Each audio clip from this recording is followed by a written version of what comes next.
माननीय न्यायाधिपति श्री पुष्पेंद्र सिंह जी भाटी साहेब, माननीय न्यायाधिपति श्री फरजंद अली साहेब, फरजंद अली साहब का आप सब लोगों ने बहुत बहुत बधाई दी। आज उनका जन्मदिन है। सिंगारिया साहब ने एक बात कही कि जयपुर के वकील कहते हैं कि फरजंद अली साहब एक आईपीसी और सीआरपीसी में चलती फिरती दुकान है। क्यों जोधपुर के वकील ये कहते नहीं है? जोधपुर में भी इनकी फरजंद अली साहब की मान्यता यही है। माननीय वरिष्ठ अधिवक्ता जगमाल जी चौधरी साहब और हाईकोर्ट के लॉयर्स एसोसिएशन के मनोनीत अध्यक्ष, अभी ये पूरे अध्यक्ष हुए नहीं है, मनोनीत अध्यक्ष आनंद जी पुरोहित साहब,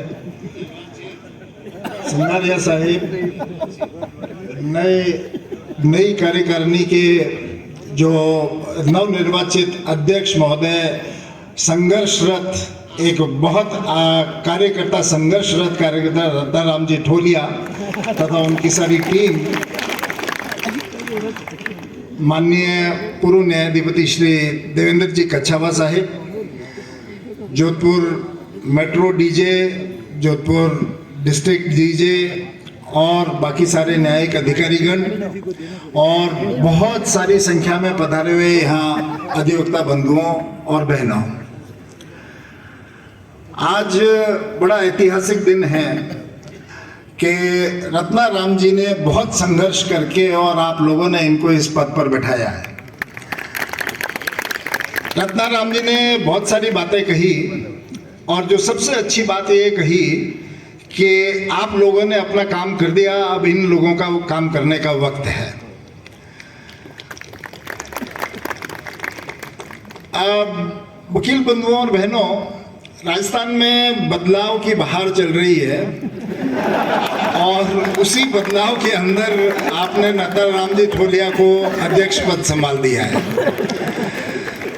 तो सभी जो बदलाव की जो एक हवा चल रही थी उसके अंदर आप लोग भी बहे हैं और रत्नाराम जी को अगर सही में कहें तो ये एक जायंट किलर है। बहुत सारे लोगों ने यहाँ पे कोशिशें की बनने की और लेकिन सफल नहीं हो पाए, लेकिन इतने समय के बाद में रत्नाराम जी सफल हुए हैं और ये इसी बात को इंगित करता है कि आप सब लोगों का कितना विश्वास है रत्नाराम जी के अंदर। ये एक बहुत ही कर्मठ कार्यकर्ता है। इन्होंने अपनी कार्य योजना आप लोगों को बताई दी है कि मैं कहां से कहां कब उपलब्ध रहूंगा और कैसे करेंगे। तो उम्मीद करते हैं कि अधिवक्ताओं का जो भी कोई समस्या है और जिस तरह से कि अधिवक्ताओं की सुविधाओं में विकास हो सके उसके लिए अपना पूरा प्रयास करेंगे। पुष्पेंद्र जी ने सही कहा कि इस परिसर में आने के बाद में हमें एक अलग ही प्रकार का अनुभव होता है। करीब 23 साल वकालत के और उसके बाद में 6-7 साल यहाँ पे जजशिप के, तो इसी बिल्डिंग में हमने गुजारे। यहाँ के एक एक पत्ते पत्ते को हम पहचानते हैं। अब कई नए पत्ते इसके अंदर अंकुरित हो गए हैं, जैसा ही कि यहाँ पे लगभग सभी अधिवक्ताओं को हम जान पहचाने। कुछ नए अधिवक्ता आए हैं और एक बार ने बहुत अच्छा रूप लिया है।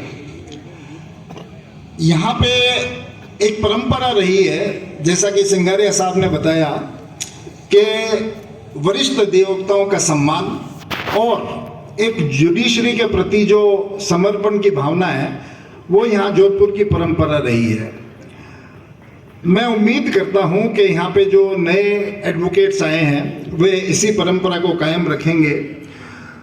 दोस्तों, जोधपुर की बार राजस्थान के अंदर एक अनूठी बार है जिसके अंदर आपको कभी इस तरह से बार और बेंच के अंदर जो आप कन्फ्रंटेशन देखते हैं कई जगहों पर, वो यहाँ पे कभी नहीं रहा।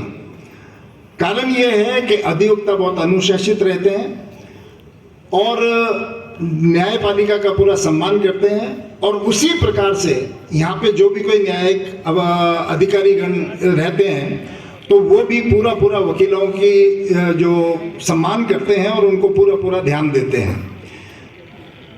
मैं चाहता हूँ और मेरी दिल से कामना है कि इस परंपरा को हम कायम रखें ताकि जोधपुर के जुडिशरी का नाम हो सके। अभी जैसा भाई पुष्पेंद्र जी ने और फरजंद जी ने कहा कि टेक्नोलॉजी का ज़माना है और हम सबको उस टेक्नोलॉजी को अपनाना पड़ेगा और उसके लिए कुछ मेहनत करनी पड़ेगी। कोई बहुत ज़्यादा उसकी मेहनत की ज़रूरत नहीं है, लेकिन कुछ मेहनत करनी पड़ेगी। वाकई टेक्नोलॉजी के बिना आप लोगों का विकास, जो वकील है पर्टिकुलरली, उनका विकास संभव नहीं है। आने वाले ज़माने में टेक्नोलॉजी का ज़माना है, पेपरलेस कोर्ट्स हो रहे हैं और सारी चीज़ें जो है वो आ रही है। ये सारी की सारी जो टेक्नोलॉजी के बिना कुछ भी काम नहीं हो रहा है। आज आप देखिए कि गवाही जो है वो भी वीडियो कॉन्फ्रेंसिंग के जरिए हो रही है। बहुत सारी हमने यहाँ पे हमारा इंफ्रास्ट्रक्चर जो है लोअर कोर्ट्स में हमने बढ़ाया है और आगे भी हम ये कोशिश करेंगे कि इसको और आगे बढ़ा सकें। तो उन सबको इस्तेमाल करने के लिए आप लोगों को टेक्नोलॉजी की बहुत ज़्यादा ज़रूरत रहेगी। रत्नाराम जी और इनकी टीम, मैं ये उम्मीद रखता हूँ कि आप लोगों की जो भी कोई समस्याएं हैं उसमें किसी प्रकार की अगर कोई अड़चन आती है तो वो सब ये बैठ करके और मिल करके इसको सुलझाएंगे। हाईकोर्ट प्रशासन की ओर से और चाहे यहाँ पे जोधपुर का मेट्रो प्रशासन हो और डिस्ट्रिक्ट प्रशासन जो भी है, उनकी तरफ से हम आपको आश्वस्त करते हैं, मैं हूँ, पुष्पेंद्र जी है, फरजन जी है, किसी भी प्रकार की आपकी कोई भी समस्या हो, आप किसी भी वक्त आकर के हमको बताएं और हम उस समस्या का समाधान करने में कोई पूरी कोशिश करेंगे और कोई कसर नहीं छोड़ेंगे। जहाँ तक चैम्बर अलॉटमेंट की बात आपने अभी की है, चैम्बर अलॉटमेंट की मीटिंग जो चल रही है, मेरी चंद्रशेखर जी से बात होती रहती है और उस कमेटी के अंदर अध्यक्ष महोदय जो हैं एसोसिएशन के वो रहते हैं। तो आप जल्दी से जल्दी जो भी हमारे कमेटी के अध्यक्ष शायद भोजक साहब हैं, कन्वीनर हैं, उनके साथ आप बैठ करके और कभी भी इसके अंदर इस जल्दी से जल्दी जितने भी है उन चैम्बर्स के अलॉटमेंट को आप करवाएं। इतने अधिवक्ता हम यहाँ पर हैं। मैं अक्सर सुबह यहाँ पे कई बार साइकिलिंग करने के लिए इस परिसर में आता हूँ।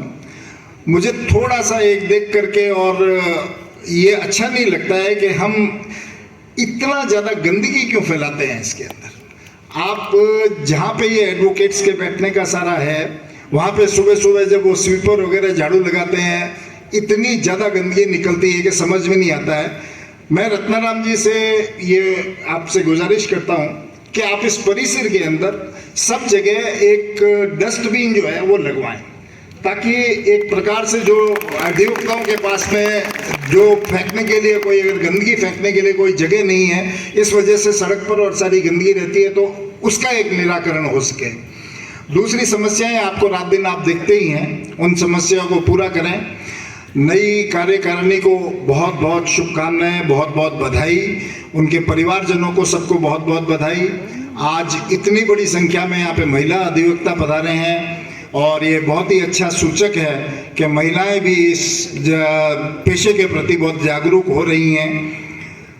अभी आज ये आपका जो उसके शायद बाद में भोजन भी रखा गया है, उम्मीद करते हैं कि उस भोजन से आपको जो किस प्रकार की क्वालिटी है सारा कुछ देख करके, और आनंद जी जब ये भोजन रखेंगे तो उससे अच्छा रखेंगे। आनंद जी का क्या है कि अभी इस बार जोक था, अब आनंद जी के कोई टिकट चूक गए तो ये प्रेसिडेंट बन गए। बाकी आनंद जी अगर ये एमएलए का चुनाव एमपी का भी लड़ते तो ये बन जाते। इनका जोक था आपकी बार। तो ये सब आनंद जी का भी अब इंतजार करते हैं। बहुत सारे अधिवक्तागण, लॉयर्स एसोसिएशन वाले भी यहाँ पे मौजूद हैं और वो शायद यही देखना है कि किस प्रकार का यहाँ पे स्वागत सत्कार होता है, तो उसी प्रकार का ये उम्मीद करेंगे कि इनका भी होगा। आप इतनी बड़ी संख्या में सब लोग पधारे और इस ऐतिहासिक कार्यक्रम के साक्षी बने। मैं, भाटी साहब, फरजन जी, हम सभी आप लोगों के आभारी हैं कि इस कार्यक्रम में आपने हमें साक्षी होने के लिए एक अवसर प्रदान किया है। मैं सभी अधिवक्ताओं को फिर एक बार शुभकामनाएं देता हूं और नई टीम को अनेक शुभकामनाएं, इसी उम्मीद के साथ में कि आप लगातार अनवरत